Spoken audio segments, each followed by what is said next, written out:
ADHD, attention attention deficit hyper activity disorder. तो उस इस टॉपिक के बारे में आप थोड़ा सा बताइए, और आज का टॉपिक चुनने के बारे पीछे आपका क्या लक्ष्य था, या फिर आपने ये टॉपिक जी। क्यों चुना? तो एडीएचडी यानी कि attention deficit hyper activity disorder, ये एक काफी कॉमन बीमारी है, जो लोगों में ज्यादातर करके बच्चों में पाई जाती है। और it is a neuro developmental disorder, neuro developmental problem है ये।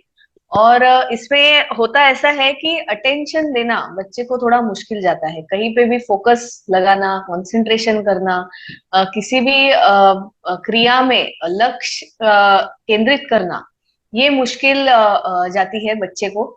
और उसके साथ साथ ही बहुत बिहेवियरल प्रॉब्लम्स, यानी कि बिहेवियरली भी वो बच्चा कभी कभी अलग लगता है, कि बहुत चंचल दिखाई देता है।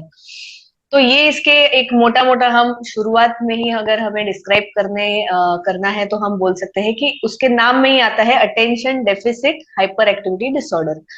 तो ये जो बीमारी है, कभी कभी ये पहचान में नहीं जाती। अभी आजकल अवेयरनेस बढ़ा है, काफी लोगों को पता है ये टर्म के बारे में, काफी पेरेंट्स को ये टर्म ऑलरेडी पता होता है कि एडीएचडी नाम की कोई प्रॉब्लम होती है। आजकल अखबारों में ये चीजें आती है, सोशल मीडिया पे दिखाई देती है। तो इसके बारे में अवेयरनेस बढ़ा है। पर मुझे लगता है कि कुछ साल पहले की बात करें तो बिल्कुल भी अवेयरनेस नहीं था।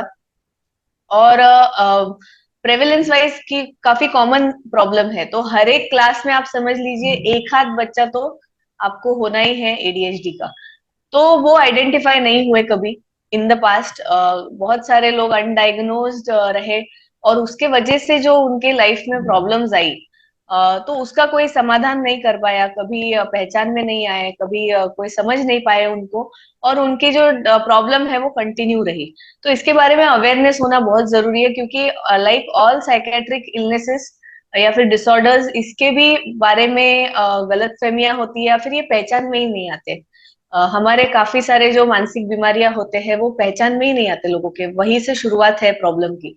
तो इसके बारे में जानकारी मिले लोगों को, और बच्चे सफर ना करें, इसके हिसाब से मुझे लगा कि एक कॉमन बीमारी है, तो सभी को पता होनी चाहिए।